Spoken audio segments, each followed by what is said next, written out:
Espiritismo sem mistério.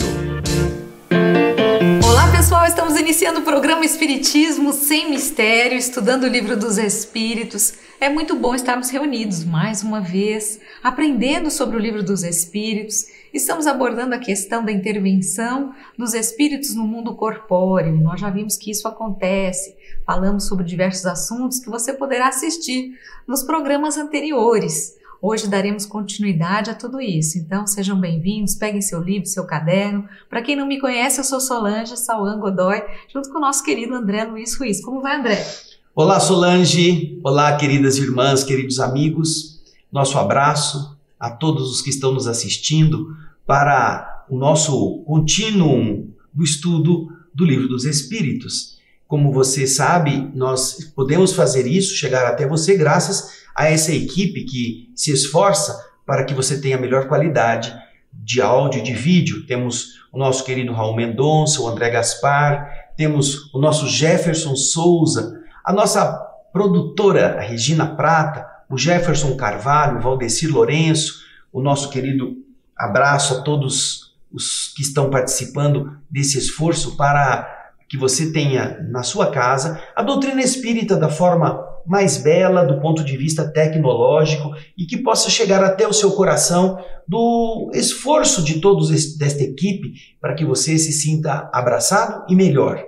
Portanto, o Livro dos Espíritos vai continuar nos trazendo aquele tema que nós tínhamos interrompido no começo de dezembro, como a ocorrência das atividades de fim de ano que nos impediram de poder gravar mais programas, mas nós temos aí, né, a referência que nós sempre comentamos e você está vendo lá em cima perguntas 456 até 557.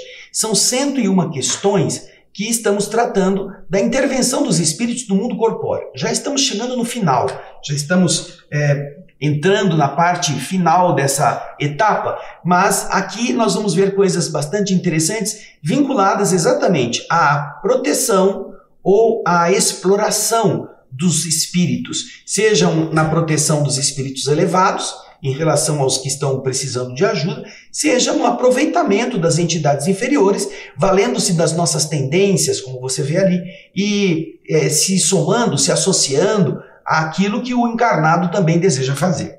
Agora, então, nós vamos dar continuidade, Solange, no slide 2, com o tema que a Solange vai explicar para nós. Então, hoje nós vamos entrar com a pergunta 549. E como vocês já estão vendo na tela, falaremos sobre os pactos. Pactos? O que são os pactos? Aquele que faz assim, que nada? Não é pato, é pacto. O pacto é aquela coisa, né? Eu vou fazer um ajuste, eu vou fazer um acordo, eu vou combinar com os seres que podem me dar o que eu quero, eu vou fazer então... Às vezes as pessoas já viram isso em filme, né? A pessoa corta a ponta do dedo, mistura com o sangue do outro, faz um pacto, né? Sangue com sangue, ou faz um pacto de oferenda com entidades. Esse negócio é velho, né? É antigo na história humana. E nesta parte do Livro dos Espíritos, Kardec vai tratar de explorar esta crendice ou estas ideias ancestrais. Então nós vamos voltar para a nossa pergunta 459, no slide 2, e a Solange vai ler para nós. Há alguma coisa de verdadeira nos pactos com os maus espíritos? Isso. Ele cita bem aqui a questão de pacto com mau espírito. Porque bom espírito não precisa fazer pacto, não é mesmo? O pacto dos bons espíritos é com a bondade, com a ajuda, com o erguimento, com as coisas corretas. Bons espíritos, portanto, não precisam fazer ajustes, pedir coisas em troca de outras. Mas os maus espíritos, aqueles que fazem parte da terceira ordem, que lá no Livro dos Espíritos nós já estudamos, os espíritos imperfeitos, eles carregam consigo várias inclinações materialistas, vários hábitos atrasados, e entre eles está o de fazer com que o encarnado possa receber coisas deles e também fornecer coisas para eles. Então, Kardec, diante desta circunstância, faz a pergunta dirigida justamente a essa ordem de espíritos, os espíritos imperfeitos. que estão sendo descritos no Livro dos Espíritos a partir da pergunta número 100. Você pode ir lá que você vai ver essa classificação. E ele pergunta, tem alguma coisa de verdadeiro nesse acordo, nesse ajuste que os homens dizem fazer com maus espíritos? Vamos ver então na sequência, o slide seguinte, vamos ver a resposta que os espíritos dão a Kardec. Não há pactos, mas uma natureza má simpatizando com maus espíritos. Por exemplo, você quer atormentar seu vizinho e não sabe como fazê-lo. Então, você chama os espíritos inferiores que, como você, não querem senão o mal e, para o ajudarem, querem que você lhes sirva nos seus maus propósitos. Continua no slide seguinte. Mas não se segue daí que teu vizinho não possa se livrar deles por uma conjuração contrária e pela sua vontade. Aquele que quer cometer uma ação má, chama só por isso maus espíritos para ajudá-lo. Está, então, obrigado a servi-los, como o fazem para si, porque eles também têm necessidade dele para o mal que queiram fazer. É somente nisso que consiste o pacto. Vemos então que na explicação que os espíritos superiores dão a Kardec, não há uma combinação, não há um documento ou um ritual que realmente tenha eficácia. O que há é uma combinação de interesses. Aliás, nós vemos isso. Quando você, vamos supor, no sentido não negativo, né? Quando você entra para algum tipo de torcida de futebol ou de algum clube, o que você está fazendo? Você está se unindo a um grupo de pessoas, mesmo que você não conheça, mesmo que você não saiba onde estão, onde moram, que hábitos possuem, naquele aspecto vocês se associam. Então, vocês sabem que dia vai ter o jogo do seu time, você compra camisetas da cor e os outros também, e você tem os hábitos e o vocabulário que aquele grupo adota. Então há o quê? Você não fez um pacto com ninguém daquela torcida para você fazer parte, você apenas se identifica com a mesma vontade de participar dentro do certame esportivo, ficando ao lado de uma equipe. E isso também é ancestral, não é? Nós vemos isso em competições, nós vemos isso nas Olimpíadas gregas, depois nos certames romanos, nos circos romanos, os diversos grupos coloridos que faziam disputas entre si, correndo com bigas, não é? Essas são maneiras de você entender como isso funciona. E aí o que acontece? Como há interesse de ambas as partes, eles se justapõem. Você estando vestido com a camisa de um time e passa por uma calçada, não na hora do jogo, você passa por uma calçada onde mora um indivíduo que torce para o mesmo time, ele vai olhar para você e falar, isso é dos meus. É mais fácil ele te acolher se você precisar de um copo d'água ou precisar de uma informação, ele vai te atender com carinho, ou ele vai te dar um sinal, joia aí, legal, isso mesmo, você é dos meus, eu sou dos teus também. Então, há uma afinidade. Vocês não se conhecem, mas tem um ponto comum. E no caso aqui, o ponto comum é a maldade. O indivíduo quer fazer mal para o vizinho. Ele não precisa ir lá em algum ritual, numa encruzilhada, ainda que alguns possam ir, mas para fazer um compromisso de até a morte, como a gente vê muitas vezes o cinema mostrando. E, de verdade, existem rituais que fazem isso. Mas a finalidade não é para que isso seja eficiente, é para prender a consciência do encarnado, que fica agora com aquilo na cabeça, né? Porém, os espíritos que aceitam participar do certame de perseguição, de atrapalhar aquele que está ali nos causando problema, eles são apenas irmãos nossos que querem as mesmas coisas ruins. A vítima deles, no caso o vizinho, como ele dá o exemplo, poderá perfeitamente ficar livre da influência caso ela se mantenha em elevação, ela não ceda, ela não tenha fraquezas que possam ser usadas pelas entidades para atuarem contra o vizinho. Agora, uma vez que você está solicitando isso e você se sente numa obrigação de dar também alguma coisa, psicologicamente falando, esses espíritos vão atender você, porque eles vão precisar de sua energia, vão precisar que você também faça alguma maldade que eles querem. E é nisso que consiste o pacto. Nada que não possa ser rompido, mas que, por um entrelaçamento de interesses, o espírito ajuda o maldoso, e o maldoso, que gosta das maldades, acaba dando espaço para que os espíritos possam usá-lo para outras atividades igualmente não elevadas. É nisso que está a explicação dos espíritos. Não precisa ter sangue, ter papel queimado, ter compromissos do cartório assinado. Não precisa nada disso. É apenas a ação mental, emocional, de duas partes que querem a mesma coisa. E isso vai dar o resultado que nós vimos aqui. Solange, Kardec faz um comentário na sequência. É isso mesmo.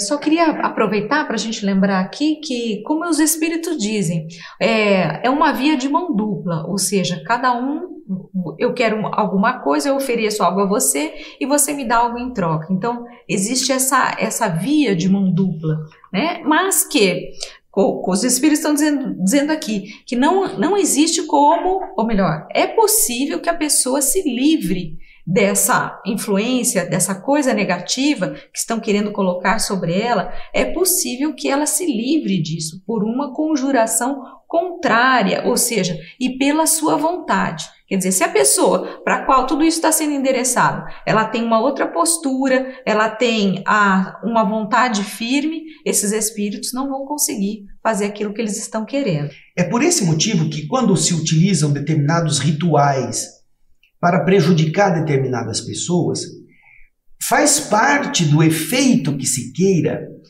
dar ao que está sendo vítima a notícia de que existe uma coisa feita contra ele. É importante que ele fique sabendo que o nome dele foi escrito na boca do sapo, que foi feito um despacho na encruzilhada, que alguém levou ele numa reza para ele poder quebrar a perna. É importante dizer isso. Ele precisa saber. Por quê? Porque a partir desse momento, ele entra, se ele não tem conhecimento espiritual, ele entra na faixa do medo. E qualquer coisa de ruim que aconteça, ele vai atribuir a essa perseguição. Então é a forma de você fragilizar a pessoa.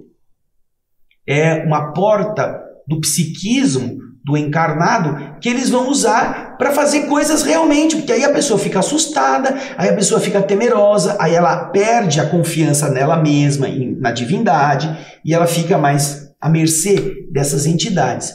Então é interessante esse processo. Pode perceber, todas as vezes que alguém faz alguma maldade em rituais para ferir a uma outra pessoa, geralmente essa outra pessoa é comunicada por um amigo, por uma notícia, ou por algum estranho que joga algum objeto para ela ver que foi feito alguma coisa contra ela. Então, isso é a porta. Se a pessoa não tiver equilíbrio, entender o que significa, ela vai ficar preocupada, vai ficar amedrontada e ela vai interpretar como coisa ruim qualquer objeto que caia, qualquer escorregão no tapete, qualquer coisa, qualquer vidro que quebre. Então isso vai gerar todo um clima que deixa ela vulnerável, né? Então é essa a postura que os espíritos recomendam. O vizinho não precisará sofrer nenhuma influência se for uma pessoa boa, se for uma pessoa equilibrada, se tiver bons pensamentos e boas atitudes. Isso é a tal da conjuração ainda mais forte contra o mal, mesmo que ele não saiba, isso, né? Mas nós temos ainda, como disse o André, um comentário de Kardec. No próximo slide, vamos dar uma olhada. Olha o que Kardec diz. A dependência em que o homem se encontra, algumas vezes em relação aos espíritos inferiores, provém de seu abandono aos maus pensamentos que eles lhe sugerem e não de quaisquer estipulações recíprocas. O pacto, no sentido vulgar que se dá a essa palavra, é uma alegoria que figura uma natureza má simpatizando com espíritos malfazejos. E o slide continua. Paramos aqui. Só um comentário. Isso, pode comentar Não, a gente está vendo aqui que o Kardec está dizendo, não é? Que essa dependência que muitas vezes a pessoa se encontra, aos espíritos inferiores, ou seja, é aquilo que a gente acabou de dizer para vocês. Essas pessoas só vão ser atacadas por esses espíritos inferiores se elas tiverem esses pensamentos, esse padrão vibratório mais baixo, menos elevado. Então, com certeza, esses espíritos mais negativos terão como influenciar essa pessoa. Exatamente isso que Kardec está dizendo, ou seja, essa pessoa vai acabar aceitando as sugestões desses espíritos perturbadores e ela acaba embarcando nisso tudo. Então, nisso é que está esse pacto, né, que ele está dizendo aqui, que não é aquele pacto assinado bonitinho, como um casamento. Um casamento é um pacto. Mas não é aquela coisa no cartório, passada escritura, não é nada disso. É apenas essa comunhão entre aqueles que querem fazer o mal, que se apoiam em espíritos que também desejam fazer o mal e que só vai ter efeito se aquele que recebe também estiver sintonizado no mal, com pensamentos de baixa vibração. Então aí realmente ele é pego nessa armadilha, porque ele vai se simpatizar com esses espíritos malvados, malfazejos. Qual é o sentido das lendas fantásticas, segundo as quais indivíduos teriam vendido sua alma a Satanás para obter certos favores?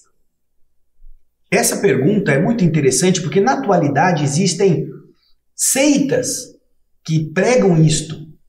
Nós temos igrejas, por exemplo, igrejas nos Estados Unidos que cultuam Satanás. Igrejas do Satanás, inclusive com templos, com imagens, com todo o ritual que eles fazem e com adeptos. É muito interessante você perceber como isso que está aqui não é uma coisa assim tão absurda. Está acontecendo. E há muitas pessoas que, para obter fama, dinheiro, sucesso, fazem ajustes desse tipo. Nós temos vários atores, atrizes famosos que depois de um certo tempo relatam que passaram por esse caminho para atingir a fama. E depois, quando chega a hora de fazer o pagamento, porque é sempre aquela história, né? O cara te dá, promete mundos e fundos, quando ele chega no ponto em que ele queria, aí vem a cobrança, né? Vem um belo dia. Aquilo que as pessoas sabem que vai ser a cobrança do acerto com o Satanás. Então o Satanás vai pedir a alma, vai pedir alguma coisa e a pessoa não vai querer fazer. Então ela vai ficar num estado de desespero, porque se no começo é gostoso, no fim é trágico. Então isso ainda nós encontramos em muitos caminhos pessoas iludidas com a fama, com o dinheiro, com o sucesso, entrando por essa trajetória e depois passando por situações bem ruins por causa dessa dependência. Então, a pergunta tem esse significado. A gente vai pedir para você colocar novamente na tela, Raul, coloca para a gente qual é o sentido das lendas fantásticas segundo as quais indivíduos teriam vendido sua alma a Satanás para obter certos favores. Vamos então, Solange, para a resposta? Vamos lá. Todas as fábulas guardam um ensinamento e um sentido moral. Seu erro é tomá-las ao pé da letra.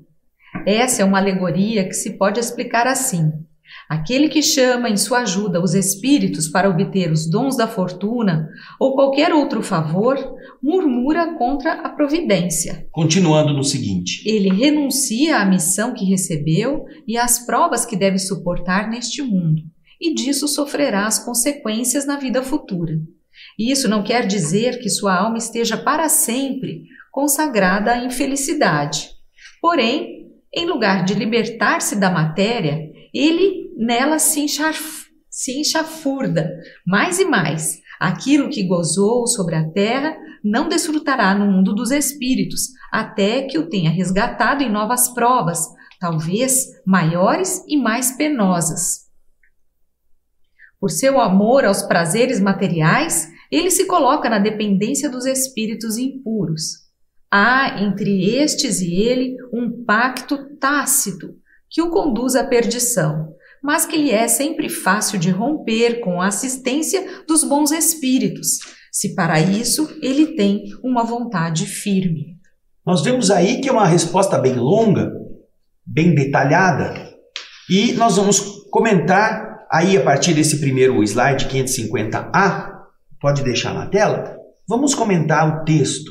Estão dizendo aí os espíritos superiores que essas fábulas em que você encontra em filmes ou em relatos antigos que o fulano fez um acerto com o demo para ele ter vantagens e de que depois o demo vem cobrar, na verdade, elas apresentam um ensinamento e um sentido moral. E isso realmente é a consequência de nossa associação com entidades inferiores. O grande problema é você achar que desse jeito a coisa funciona, que aquele sangue, aquele pedaço de papel queimado que foi escrito e assinado pelas partes, isso vai juntar as pessoas em obrigações recíprocas, das quais não se tem como fugir. Não, isso é apenas um simbolismo. Vamos voltar ao slide. É uma alegoria que se pode explicar dessa maneira. Aquele que chama em sua ajuda os espíritos para obter essas coisas materiais, dom da fortuna, beleza, sucesso ou qualquer outro favor, o que ele está fazendo? Ele não está aceitando o seu próprio projeto espiritual de ter vivido na Terra em condições não tão favoráveis. Ele está querendo vantagens, está querendo sócios para romper com os compromissos que ele assumiu consigo mesmo antes da reencarnação. Ele renuncia a essa missão que ele recebeu, aquilo que ele tinha que fazer. Mesmo que ele não tivesse tanta notoriedade, não tivesse tanta riqueza, nem tanta beleza, nem tanto reconhecimento. E ele também renuncia às provas que ele precisa suportar neste mundo. E o que acontece? Ele vai sofrer consequências na vida futura. Agora, isso não quer dizer que sua alma esteja para sempre condenada a ser infeliz. Em lugar, porém, de libertar-se da matéria, por estar lutando para vencer suas dificuldades, para vencer a si mesmo, o que ele está fazendo? Ele está se enxafurdando, ele está se atolando mais ainda naqueles gozos, naquelas coisas que ele está aspirando ter. E isso que ele gozou sobre a terra, essa fama, esse sucesso, ao invés de fazê-lo mais feliz no mundo espiritual, vai enterrá-lo ainda mais. Porque, além de ele se comprometer negativamente, ele está deixando de cumprir o que ele havia se comprometido. E para que ele possa voltar a ter equilíbrio, ele vai precisar resgatar em novas provas aquelas que ele não cumpriu e talvez até outras que ele se comprometeu pelos equívocos. Portanto, provas maiores e mais penosas. Por causa desse amor que ele teve às coisas materiais. E por se colocar na dependência de espíritos impuros. Se você vai lá no livro dos espíritos, você vai ver quem são os espíritos impuros. Está lá na terceira ordem dos espíritos, que é a mais atrasada de todos eles. Os espíritos impuros. Então, entre o encarnado e esses espíritos impuros, existe um pacto tácito, não declarado, não assim firmado com sangue, ou até às vezes firmado com sangue, depende do ritualismo que isso tenha havido, não é? Que conduz o quê? Conduz à perdição. Mas que é possível que o encarnado possa romper esses pactos com a assistência dos espíritos bons, se ele tiver vontade firme para isso. Se ele quiser enfrentar as consequências de estar rompendo um pacto e as ameaças que ele vai receber, sem se intimidar. Fala, Solange. André, me lembrei de uma história que você contou lá no nosso estudo da TV, na TV Alvorada, que acho que é você que vai ter que contar, porque eu sei mais ou menos da história. Sobre isso, um médico recém-formado, ele não estava tendo clientela, a vida estava muito difícil, e ele resolve, então, fazer um pedido. Ele fala, eu vou pedir, Deus não está me ajudando, eu vou pedir para o diabo. E vou ver se o diabo me ajuda, que minha carreira deslanche. E aí ele faz esse pedido, aparece para ele o diabo, que é um espírito inferior, e ele conta essa história e eles fazem um pacto. Ou seja, esse espírito inferior diz, bom, eu vou te ajudar naquilo que você quer. Já que você quer ganhar clientela, você quer ganhar dinheiro, você quer ficar rico, famoso, eu vou ajudar naquilo que você quer. Nós vamos fazer assim. Todas as vezes que você for atender uma pessoa, se eu estiver posicionado no pé, na cama, ou seja, vai ter o paciente, se o paciente deitado e eu estiver posicionado no pé da cama, é porque esse paciente vai sobreviver, ele vai se curar.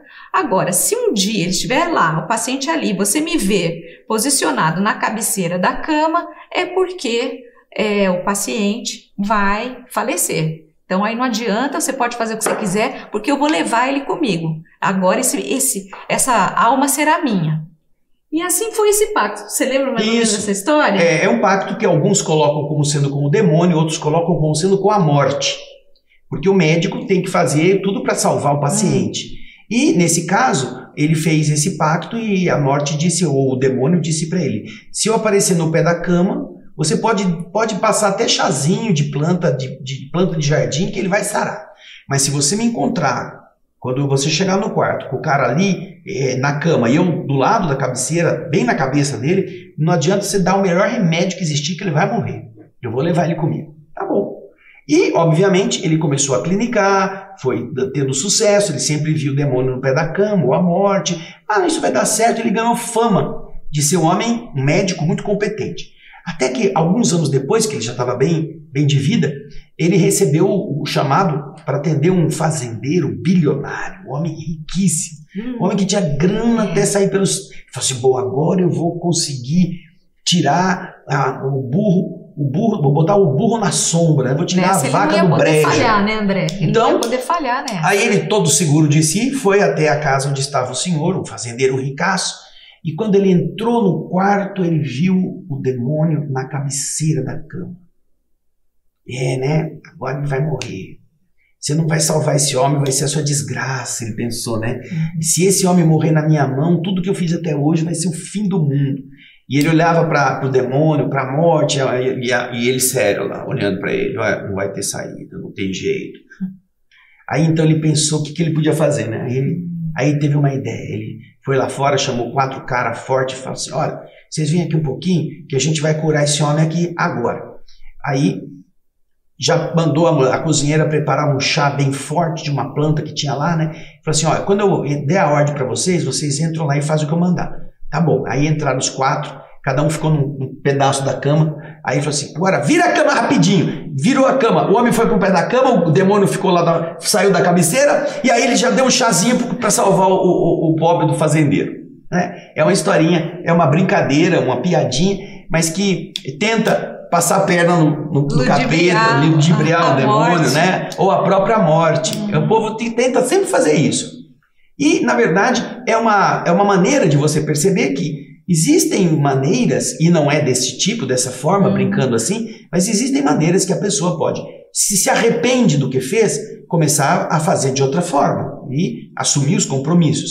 É como, por exemplo, uma pessoa que fumou a vida inteira, que agora está arrependida de ter fumado, porque está com falta de ar, com problema de pulmão. Ela ainda não está na hora da morte. Mas ela agora tem que, se ela não quiser mais correr o risco de morrer por falta de ar, ela poderá tratar-se. Só que ela vai ter que fazer todo o esforço de nunca mais fumar, de fazer todo o tratamento respiratório, para ela ir despoluindo o pulmão, que não se despolui de um dia para o outro. Então, as sequelas das atitudes, você vai ter que administrar.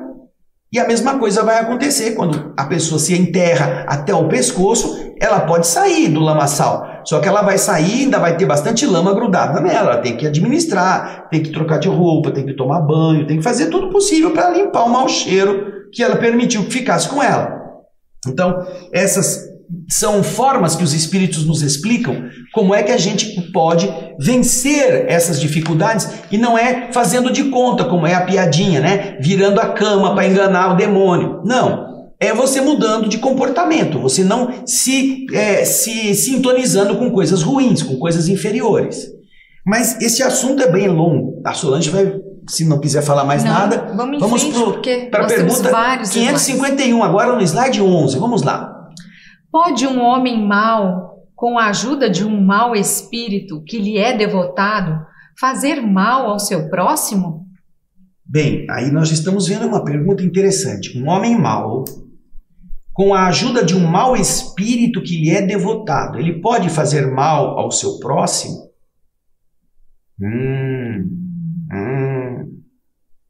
O que você acha, você que está aí em casa? Naturalmente, nós vamos ter bastante ideia entrechocando-se nessa questão. Vamos ver a resposta. A resposta vai nos deixar ainda mais intrigados. Vamos lá. A resposta está aí na tela, olha.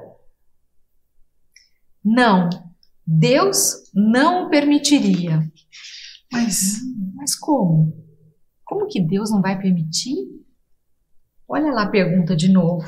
Pode um homem mau, com a ajuda de um mau espírito que lhe é devotado, fazer mal ao seu próximo? Mas a gente já viu isso tantas vezes, a gente está sempre falando que se a gente tiver afinizado ali, o espírito vai fazer mal para a gente. A gente sempre ouve falar que os espíritos podem fazer mal para a gente. Como e que é outra isso? coisa, Solange, não é que a gente já ouviu falar, a gente vê acontecer. Isso. Pessoas que são assassinadas, pessoas que são agredidas por pessoas encarnadas, né?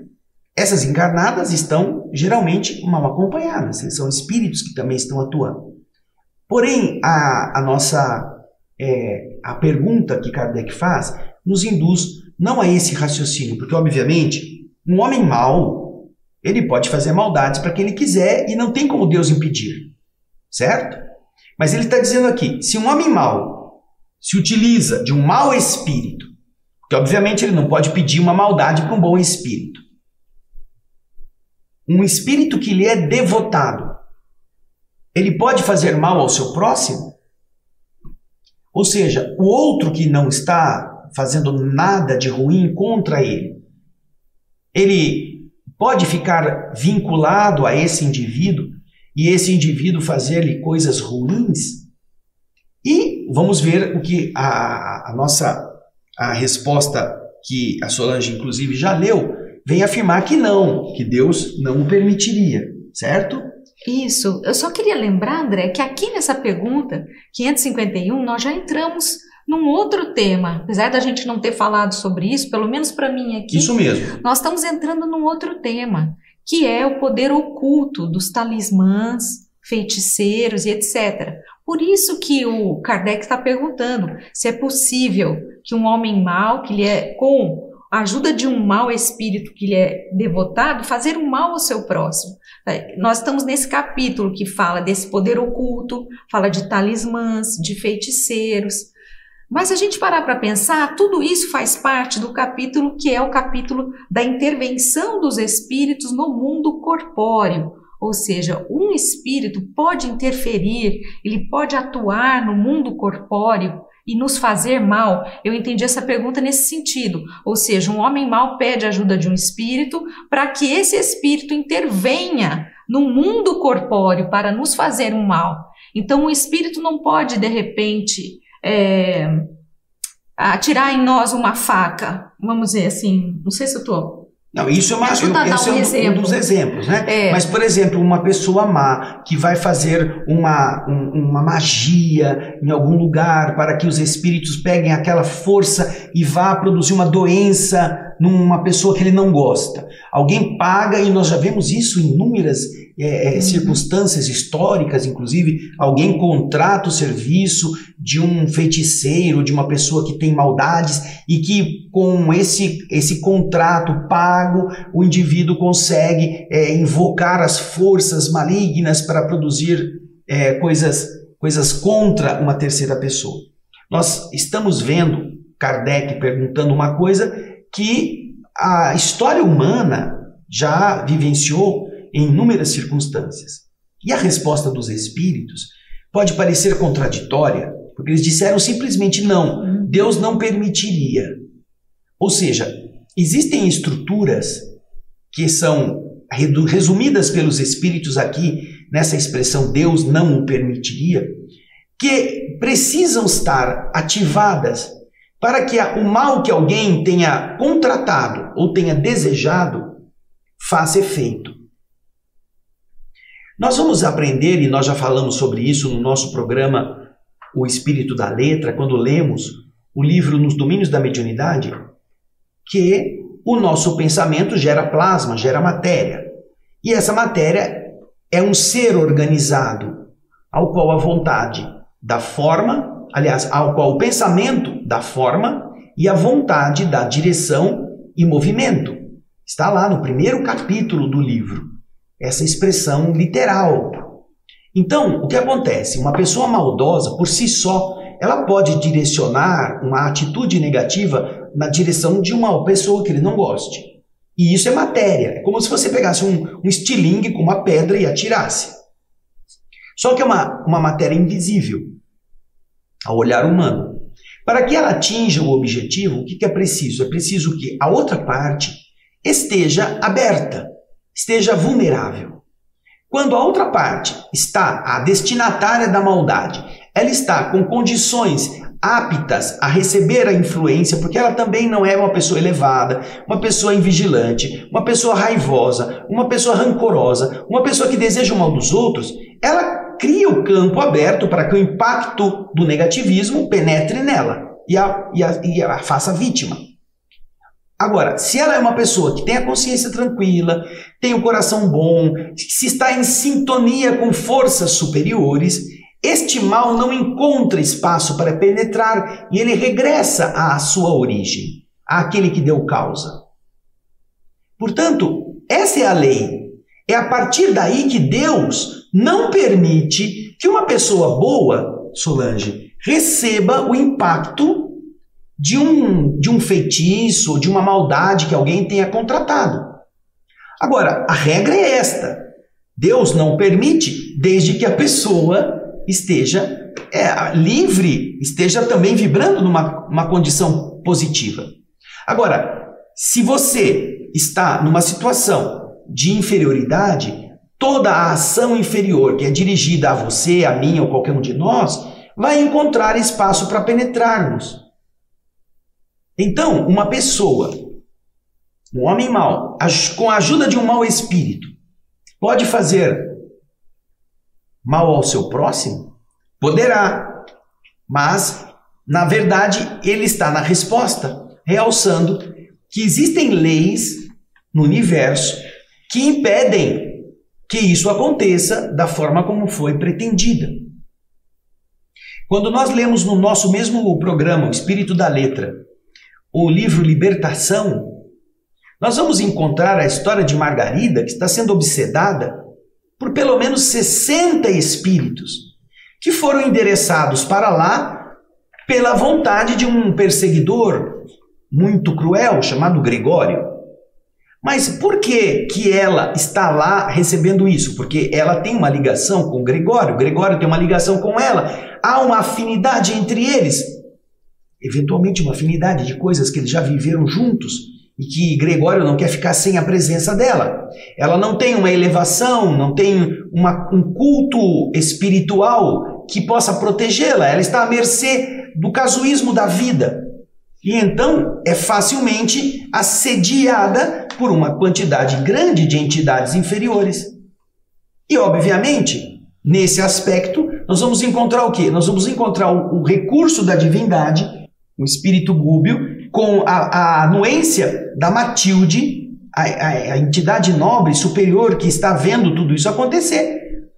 Organiza um processo de resgate, não apenas da Margarida, mas também do próprio Gregório. Portanto, se há um primeiro momento em que essa atuação pode prejudicar, e isso estava acontecendo, nós vamos entender que existem recursos, mesmo quando isso esteja implantado, dentro da lei do universo, que fazem com que aquela pessoa que não mereça não precise passar pelas consequências graves daquilo que ela não fez por merecer. É nesse sentido que nós interpretamos a resposta que os espíritos dão.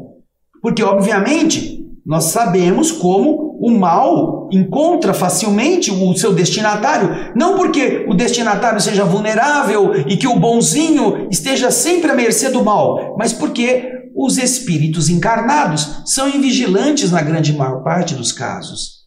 E eles deixam espaço para que a maldade chegue e penetre o indivíduo. Porque ele é semelhante, ele está num padrão semelhante de vibração. Fala, Solange. Não, é que acho que talvez algumas pessoas tenham a mesma dúvida que a minha. Essa aparente contradição dessa pergunta com a resposta, eu tinha feito a ligação de que quando os espíritos dizem que não é possível, que Deus não permitiria, não é, que esse espírito mal atuasse contra o encarnado, vamos dizer assim, na matéria, eu tinha entendido com relação ao espírito atuar na matéria para prejudicar a pessoa. Então, talvez eu esteja errada aí, até bom a gente falar disso, para a gente esclarecer dentro daquilo que você acha que é correto também. Mas nesse sentido, então parece que é uma contradição. Não, Deus não o permitiria, porque ele, na verdade, eu acredito que não haveria essa permissão dos espíritos de atuarem diretamente na matéria para prejudicar mas você está uma pessoa. falando de matéria, aqui não está falando de matéria. É porque a gente está no capítulo que fala da intervenção dos espíritos no mundo corpóreo. Sim, e a intervenção dos espíritos através da ação hipnótica, da intuição negativa, só assim, nesses casos de poder oculto, talismã e feiticeiro que nós estamos estudando aqui, estaríamos não necessariamente, como você citou, vai fazer projetar uma flecha para matar a pessoa. Isso não existe assim, né? Não é assim que nós vemos as coisas. O que nós vemos são várias ações, como é o caso do livro Libertação, como é o caso do livro Liberação, em que as entidades inferiores elas implantam objetos vibratórios no perispírito do encarnado para fazer ele se sentir doente, ele piorar, ele ficar perturbado.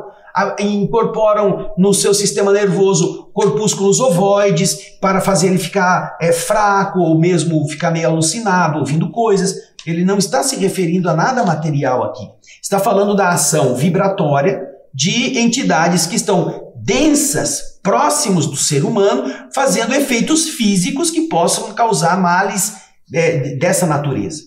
Então, é nesse sentido. Deus está sempre colocando a nossa vibração como sendo o primeiro limite de defesa. Quem está com Deus não está com essas entidades. Basicamente seria isso que nós estaríamos considerando.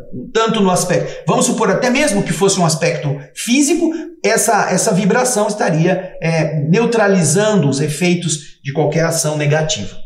Mas agora a gente vai para a última pergunta de hoje. Vamos lá. Continuam as perguntas aqui. Pergunta 552. Que pensar da crença no poder que teriam certas pessoas de lançar a sorte? De lançar a sorte. Ele joga, ele ganha sempre. Ele vai dizer o que vai acontecer no futuro. Ele tem a capacidade de olhar e dizer se a pessoa vai ser feliz, se vai casar, se não vai casar, né? Então, vamos pensar nisso e vamos ver o que os espíritos respondem.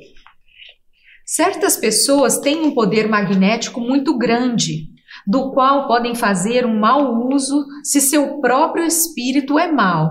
E nesse caso, elas podem ser secundadas por outros maus espíritos. Mas não acreditem nesse pretenso poder mágico que não existe senão na imaginação de pessoas supersticiosas, ignorantes das verdadeiras leis da natureza. Os fatos que mencionam são fatos naturais mal observados e, sobretudo, mal compreendidos. Pessoas que dizem assim, você vai se danar, você vai ser muito infeliz, ou então você vai se casar, vai ser uma pessoa maravilhosa. Pessoas que ficam com esses projetos como se fossem antecipando os fatos, que são feiticeiros, né? Ou essas pessoas que usam isso ou para ganhar dinheiro, ou para dizer o que vai acontecer. Então, essas são atitudes que às vezes estão fundamentadas em processos de percepção mediúnica ou no magnetismo. A força magnética ela é muito intensa e quando alguém fala uma coisa com aquela certeza e a pessoa que está recebendo, num processo quase de hipnose, admite que aquilo realmente possa ser um fato, isso então parece que vai tornar-se uma realidade. Porém, há muito mais de crendice e superstição do que realmente de poder. E esses fatos que eles mencionam são fatos naturais, que foram mal observados e às vezes mal compreendidos pelas próprias pessoas. Então, com isso, nós estamos chegando nessa parte final do programa de hoje, que trata dessa temática, mas acredito que na próxima semana vai ter mais coisa. Continua, isso. Né? Nesse mesmo tema, um tema interessante aí, falando sobre os talismãs. Será que vale aquela coisa de você ter, eu vou guardar comigo, um cristal, uma pedra, uma coisa assim, que isso trevo de 4 folhas. Boa sorte. Tudo isso a gente vai comentar no próximo programa. Isso aí, gente. Grande abraço a todos, obrigado pela presença. Até lá. E até o próximo Espiritismo Sem Mistério. Tchau. Tchau.